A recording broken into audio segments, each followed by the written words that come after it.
오늘은 사도행전 14장 19절에서 28절까지 말씀으로 죽다가 살아남 그래도라는 제목으로 같이 말씀을 나누려고 합니다. 제목이 조금 자극적이죠? 바울과 바나바의 그 1차 전도의 여행이 그 진행 중에 그 루스드라의 사역에서 놀라운 이적이 동반되었습니다. 우리가 지난주에 나누었던 말씀이죠. 주께서 바울을 통해 기적을 보이셨는데 나면서부터 걷지 못했던 한 사람이 일어나 걷는 일이 이루어진 것입니다. 기적이 일어난 거죠. 그런데 이 루스드라에서의 이 기적은 바울과 바나바의 전도 사역을 오히려 곤란하게 만들어 버렸습니다. 제가 얼마 전에도 설교에서도 한번 언급한 적이 있는데요. 그 신약에 있어서 표적과 기사는 많은 부분에서 복음을 증거하는 아주 중요한 역할을 한 것은 사실입니다. 표적과 기사 그 자체가 복음은 아니지만 그 자체를 복음이라고 할 수는 없지만 복음을 증언하는 도구이자 수단으로 훌륭한 역할을 했었다라는 거죠. 그런데 표적과 기사가 모든 곳에서 모든 경우에서 다 훌륭하고 아름답게만 복음을 증언해 준 것은 아니었다는 것입니다. 이해되시죠? 때로는 사람들을 오해하게 만들거나 사역자를 교만하게 만들어 버리기도 했었습니다. 사람의 의도와는 상관없이 전파되는 주님이 아니라 전파하고 있는 사람이 높아져 버리는 경우가 생겼다라는 거죠. 이해되시죠? 예수님이 아니고 나는 예수님을 전했는데 예수님이 아닌 내가 높아진 겁니다. 루스드라에서도 그랬습니다. 바울을 통해 기적이 일어났는데 바울의 의도와는 상관없이 사람들이 그 기적을 잘못 받아들인 것이죠. 그래서 주님이 아닌 바울과 바나바가 신으로 추앙받고 높여지는 어처구니 없는 일이 발생하고 만 것입니다. 우리가 지난주에 나누었던 내용이었죠.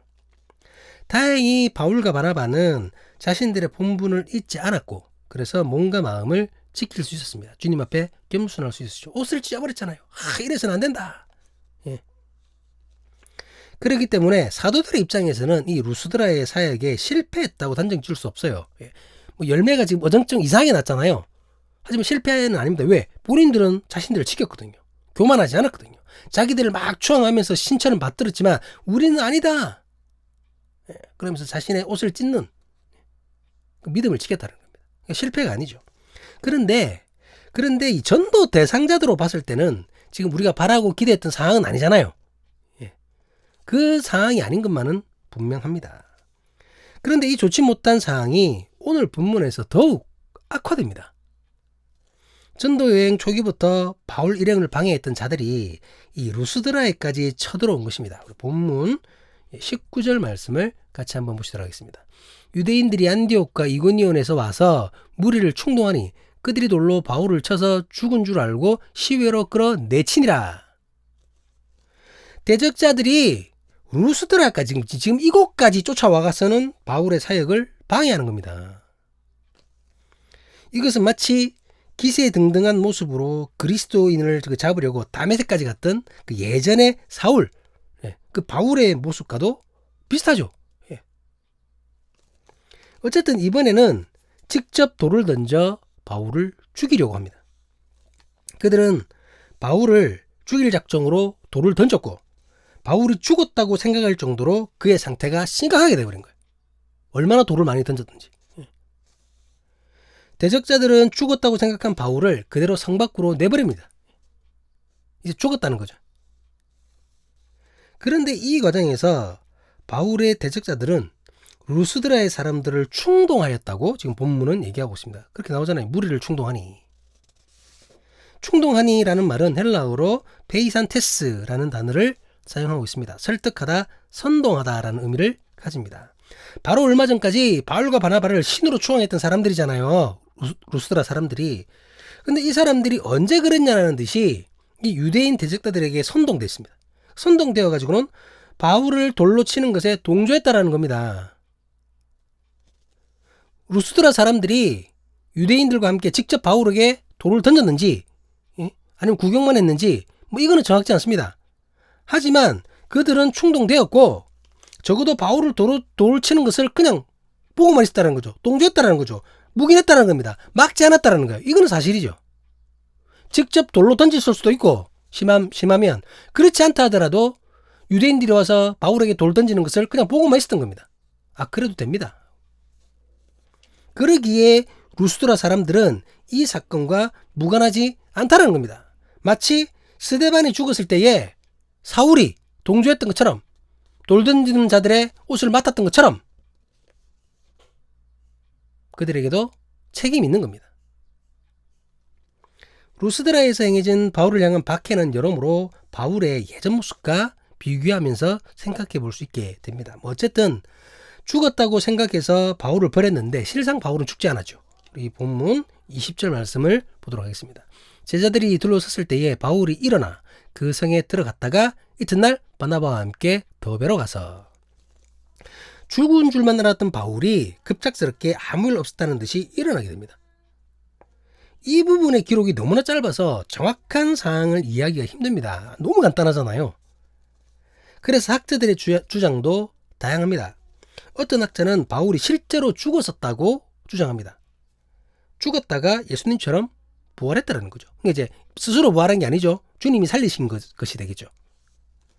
하지만 그렇다고 하기에는 기록이 너무나 짧고 간결합니다. 바울이 죽었다가 살아났다면 이 놀라운 기적을 그냥 이렇게만 기록했을 리가 없다라는 거예요. 그렇지 않나요, 여러분? 이 놀라운 사건인데 이것을 그냥 바울이 일어나 이렇게만 끝냈겠습니까? 그리고 바울 역시 여러 서신에서 자신이 죽었다가 살아난 사실을 언급하지 않았을 리가 없어요. 그렇게 말한 적이 없거든요. 아니 본인이 예수님처럼 죽었다가 살아났었다면 그에 대한 기록을 했겠죠. 자기 자랑이 아니라 증거하기 위해서. 바울은 항상 그랬거든요. 고린도후서에 보면 한 번 돌에 맞았다라고만 언급하고 있습니다. 그렇게만 언급하고 있지 그때 죽었다가 살아났다라고 말하지 않다 있는 거죠. 그렇기 때문에 바울이 죽었다가 살아났다라는 주장은 아무런 타당성이 없습니다. 바울이 죽었다가 살아난 것은 아니지만 적어도 죽을 것 같은 바울을 그만큼 처참하게 고통받았던 바울을 하나님께서 치유하셨다는 것이라고 이제 주장하는 학자도 있습니다. 그러니까 치유의 역사는 일어났다라는 거죠. 바울의 상태는 유대인들이 죽었다고 생각할 정도로 심각했었습니다. 그리고 제자들도 버려진 바울에게 아무런 조치를 하지 않고 그저 둘러서 있었어요. 그렇잖아요. 넘어져 있는 바울에게 가서 어떻게 약을 발랐다느니 흔들어 깨웠다느니 이런 거 없잖아요. 그냥 둘러서 있었습니다. 그랬던 것으로 보아 그들은 바울이 죽었다고 생각했다는 거죠. 제자들마저도 막 돌에 맞아가지고 막 쌓여 있으니까 제자들도 아이고 바울이 죽었네 라고 생각하고 어떻게 장례를 치를까 생각하면서 둘러서 있었다는 거죠. 그 정도로 바울의 몰골이 처참한데 그런데 아무런 일 없었다는 듯이 그냥 바울이 일어났다? 이거는 말이 안 된다는 거죠. 하나님께서 치유하셨고 이 치유의 역사를 제자들에게 목격하게 하셨다는 겁니다. 그렇게 주장하는 학자들도 있습니다. 하지만 그렇다고 하기에도 이에 대한 언급이 너무나 없습니다. 삐약해요. 이것도 작은 일이 아니잖아요. 부활이니 치유니 하는 기적적인 상황과는 상관없이 바울이 죽지 않았고 그냥 다시 일어났다고 주장하는 학자들도 있습니다. 그렇잖아요. 총에 맞아서 죽은 줄 알았는데 알고 보니까 희미하게 살아나가지고 일어나는 사람도 있고 그렇잖아요. 그런 경우도 있습니다. 그렇기 때문에 그것과는 이적적인 경우와는 상관없이 바울은 일어났다라고 이제 주장하는 학자들이 있다라는 거죠.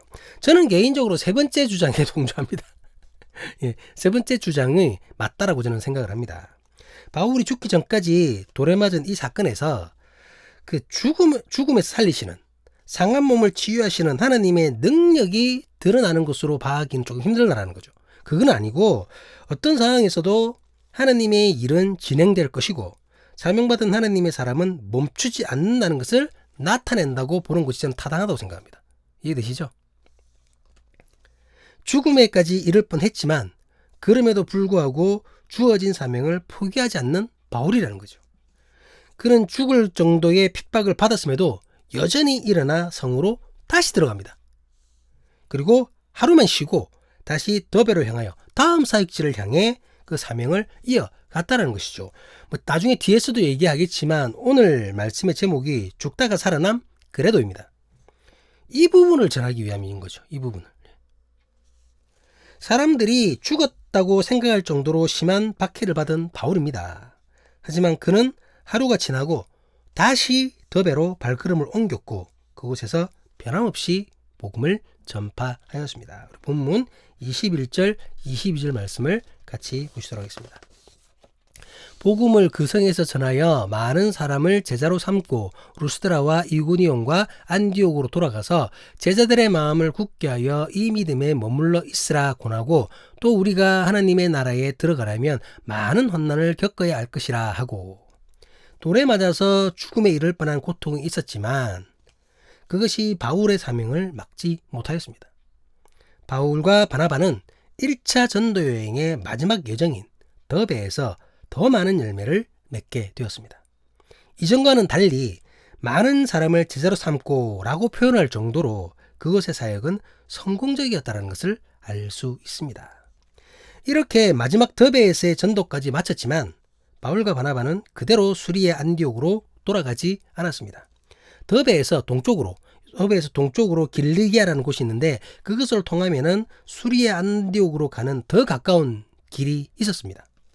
하지만 바울과 바나바는 일부러 자신들이 전도했던 지역을 다시 방문하는 그 수고를 자처합니다. 그 바울 일행에 의해 전도되었던 루스드라와 이고니온 그리고 안디옥의 형제 자매들은 분명히 지금 믿음 때문에 핍박을 받고 있을 거예요. 그렇잖아요. 전도팀을 쫓아다니며 괴롭혔던 그 대적들의 열심은 남아있는 성도들에게 그대로 적용되었을 것이기 때문입니다. 바울을 핍박했던 사람들이 그 동네로 돌아가서 자기 동네에 있는 그리스도인들을 핍박하지 않았겠습니까? 당연히 핍박했겠죠. 그렇기에 바울과 바나바는 다시 믿음의 형제 자매들을 방문하여 그들을 격려했던 것입니다. 그리고 환난을 받을 수밖에 없는 믿음의 진리, 하나님의 나라의 원리를 가르칩니다. 바울 본인이 그 누구보다 심각한 핍박을 경험했고 지금도 받고 있는 사람이잖아요. 루스드라에서는 돌에 맞아 죽기 직전까지 갔었고 그 모습을 많은 제자들이 목격했습니다. 그러니 그가 전하는 하나님의 나라, 환난 중에 임하실 하나님의 나라가 얼마나 진정성 있게 느껴졌겠습니까? 바울은 재방문한 곳에서 성도들을 격려하고 가르치는 것만 한 것은 아니었습니다. 본문 23절 말씀입니다. 각 교회에서 장로들을 택하여 금식기도 하며 그들이 믿는 주께 그들을 위탁하고 각 교회의 일꾼을 새롭게 세웠던 것입니다. 어떤 학자는 예루살렘에서 파송된 사람을 일꾼으로 세웠다고 주장하기도 합니다. 그러니까 바울이 전도하고 간 그 자리에 예루살렘에서 다른 사람을 파송했다라는 거죠. 바울이 돌아오는 길에 그 사람을 장로로 세웠다라고 주장을 하기도 합니다. 하지만 그렇게 생각할 증거가 없어요. 또 그렇게 생각할 이유도 없습니다. 오히려 그 지역에서 전도된 사람 중에 누군가를 장로로 택했을 것으로 보는 것이 더 자연스럽습니다. 그동안 가르침과 경험을 통해서 그 지역 성도들의 신앙이 점점 깊어졌다고 봐야 되는 거죠. 막 핍박받고 있잖아요. 근데 그 중에서 믿음을 지킨 사람들입니다. 그러니 당연히 그들의 믿음이 점점 더 깊어졌겠죠. 그러다가 개중에 지도자로 세울 정도의 사람이 생겨난 것입니다. 그 사람을 장로로 택해서 세운 것이죠. 이렇게 성도들의 믿음이 견고해지고 그리고 일꾼을 세움으로 교회 조직도 견고하게 되어 갔던 것입니다. 바울 일행은 돌아오는 길에 전도가 미흡했다고 생각되는 지역에서는 다시 한번 전도 사역을 진행하였습니다. 본문 24절, 25절 말씀입니다.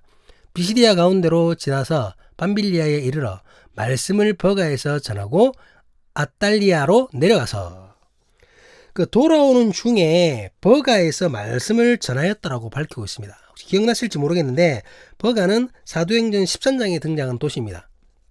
제가 그때 설교를 했는데 혹시 기억나시나요? 확실하지는 않지만 버가에서는 전도에 별다른 열매를 맺지 못했던 것 같다고 제가 그때 말씀을 드렸습니다. 왜냐하면 전도에 열매가 있었다면 분명히 기록으로 남겼을 것인데 그런 기록이 없기 때문입니다. 무엇보다 함께했던 마가 요한이 처음에 마가 요한과 같이 갔었잖아요. 근데 그 요한이 이곳에서 팀을 이탈하여 예루살렘으로 돌아가 버렸습니다. 그런 사태가 일어난 거죠. 여러모로 버가에서는 전도팀이 어려운 상황이었던 겁니다. 그러니까 특별한 열매를 맺지 못했던 것으로 봐야 된다는 거죠. 그래서 바울은 돌아오는 길에 이곳에서 다시 한번 말씀을 전했던 것으로 보입니다. 이해되시죠? 예. 비록 처음에는 열매가 없었지만 그냥 지나칠 수 없었던 거예요. 자기에게 돌아오는 길에 또 기회가 주어졌으니까 거기서 말씀을 전한 겁니다. 어쨌든 이렇게 돌아오는 여정 중에도 사역을 멈추지 않았던 바울과 바나바는 마침내 사명이 시작된 수리아 안디옥으로 돌아오게 되었습니다. 본문 26절 말씀입니다. 거기서 배 타고 안디옥에 이르니 이곳은 두 사도가 이룬 그 일을 위하여 전에 하나님의 은혜에 부탁하던 곳이라. 사도들은 자신들이 처음 파송받았던 곳으로 돌아와 첫 전도 여행, 첫 사명의 마무리를 하였습니다. 그리고 그 결과를 교회에 보고하게 됩니다. 본문 27절, 28절 말씀입니다. 그들이 이르러 교회를 모아 하나님이 함께 행하신 모든 일과 이방인들에게 믿음의 문을 여신 것을 보고하고 제자들과 함께 오래 있으니라. 바울과 바나바는 전도 보고를 통해 자신들이 받은 사명, 첫 사역의 주체와 목적을 다시 한번 드러내어 선포하였습니다. 이 사역의 주체는 누굽니까, 여러분? 하나님이십니다. 하나님이십니다. 이 여정의 시작과 중간의 과정, 마지막 마무리까지 모든 것은 하나님의 은혜와 인도로 이루어진 것입니다. 그렇기에 죽을 것 같은 환난이 있어도 하나님을 바라보며 하나님의 나라를 기억하며 승리할 수 있었던 것입니다. 그리고 이 사역의 목적은 이방인들에게 믿음의 문을 여시는 것이었습니다. 바울을 선택하시고 그를 이방인의 사대로 세우신 주님이 바울을 이방 땅으로 보내어 이방인을 부르시고 세우셨던 것입니다. 이렇게 사역의 주체와 목적을 확실하게 붙잡고 있었기에 그 힘으로 어떤 어려움 속에서도 온전히 그 사명을 감당할 수 있었던 것입니다. 바울과 바나바는 전도 보고 후에 오랫동안 그곳에 머물렀습니다. 학자들은 대부분 이 기간을 1년여 정도로 보고 있습니다. 이 기간 동안 바울은 육체적으로 회복하는 시간을 가졌을 거예요. 돌에 맞아 죽을 뻔했잖아요. 그러니까 회복을 해야죠. 그러면서 다음 사역을 준비했을 것으로 보입니다. 갈라디아서를 이 기간에 기록했다고 보는 학자들도 있습니다. 그렇지 않더라도 지난 사역을 복귀하면서 부족한 부분을 고민했을 것이에요. 분명히. 그러니까 바울은 1년 동안 안디옥에 머물며 지난 사역을 돌보면서 다음 사역을 준비했던 것입니다. 바울은 1차 전도 여행을 통해 계속해서 대적들에게 공격을 받았었습니다. 같은 유대인에게 외면당했고 그 유대인들이 지역 권력자들과 결탁하여 바울을 핍박하였습니다. 죽일 듯이 달려드는 바람에 아무 잘못도 없이 도망자 신세가 되기도 했습니다. 급기야 루스드라에서는 사람들이 던지는 돌에 맞아 거의 죽음에 이르기까지 했었습니다. 이런 어려움 속에서도 바울은 일행과 함께 끝까지 사역을 마무리하였습니다. 그리고 이제 또다시 다음 사역을 준비하고 있는 것입니다. 죽다가 살아났음에도 사역을 멈추지 않았었는데 죽다가 살아난 경험을 했음에도 또 다음 사역을 진행하겠다고 준비하고 있는 것입니다. 바울이 이렇게 할 수 있었던 것이 무엇 때문일까요?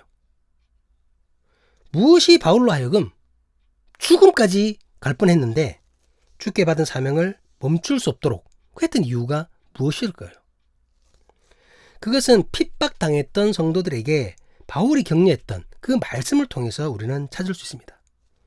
바울은 1차 전도 여행을 마치고 돌아오는 길에 각 교회에 들러 이렇게 격려했었습니다. 우리가 아까 살펴보았던 그 본문 21절, 22절 말씀을 이렇게 한번 보시도록 하겠습니다. 루스드라와 이고니온과 안디옥으로 돌아가서 제자들의 마음을 굳게 하여 이 믿음에 머물러 있으라 권하고 또 우리가 하나님의 나라에 들어가려면 많은 혼란을 겪어야 할 것이라. 바울은 환란의 끝을 바라보고 있었습니다. 고통 속에서도 주님의 이름을 지키는 자에게 주어질 하나님의 나라를 알고 있었다는 것입니다. 하나님께서 세상을 창조하셨지만 세상은 하나님을 모르고 있습니다. 그렇기에 하나님을 예배하지 않는 것이죠. 하나님께서 보내신 아들을 인정하지 않았고 그를 십자가에 못 박아 죽여버렸습니다. 이제 그 아들을 믿고 하나님 아버지를 믿는 사람들을 핍박하기까지 합니다. 그 대상이 바로 바울이었죠. 그런 중에도 주님을 향한 믿음을 지키는 자에게 하나님의 나라가 주어진다는 그 진리, 그 놀라운 진리를 바울은 확실하고 있었기 때문입니다. 그렇기에 그는 모든 고통과 환난, 죽음에 이르면서까지도 그 사명을 멈추지 않았던 것이죠. 바울은 고린도전서 13장 12절에서 이렇게 고백합니다. 우리가 지금은 거울로 보는 것 같이 힘이 하나 그때는 얼굴과 얼굴을 대하여 볼 것이요 지금은 내가 부분적으로 하나 그때에는 주께서 나를 아신 것 같이 내가 온전히 알리라. 하나님의 나라가 임하시는 그날에 모든 것이 밝히 드러날 것을 믿고 기대하며 오늘의 혼란을 견뎌내고 죽음의 두려움도 이겨냈던 것입니다. 사람들은 모르죠. 그리고 지금은 믿는 자들이 실패하는 것 같죠. 환난을 겪는 것 같습니다. 그게 끝인 것만 같아요. 하지만 그렇지 않다는 겁니다. 하나님의 나라가 임하시는 그날 그 환난을 겪은 그 환난을 이겨낸 모든 성도들이 주님과 함께할 그 놀라운 역사를 바울은 믿고 확신하며 기대하고 있었던 것입니다. 살아가는 사람의 공동체 여러분, 그리고 함께 예배하는 모든 예배자 여러분, 바울은 특별하지 않습니다. 그는 특별한 사람이 아닙니다. 우리와 같은 성정을 가진 보통 사람입니다. 그가 스스로도 그렇게 고백을 했습니다. 하지만 주를 향한 그의 믿음이 그를 특별하게 만들었던 것입니다. 그의 믿음이 죽음도 두려워하지 않는 강한 하나님의 사람이 되게 했던 것입니다. 오늘 이런 믿음이 우리에게 허락되기를 주님의 이름으로 간절히 기도합니다. 그 믿음으로 세상이 감당하지 못할 놀라운 하나님의 사람으로 세워지길 주님의 이름으로 간절히 기도합니다. 죽다가 살아난 경험을 하더라도 그래도 멈추지 않는 믿음의 여정을 나아가는 우리가 될 수 있기를 주님의 이름으로 간절히 간구합니다. 기도하시겠습니다.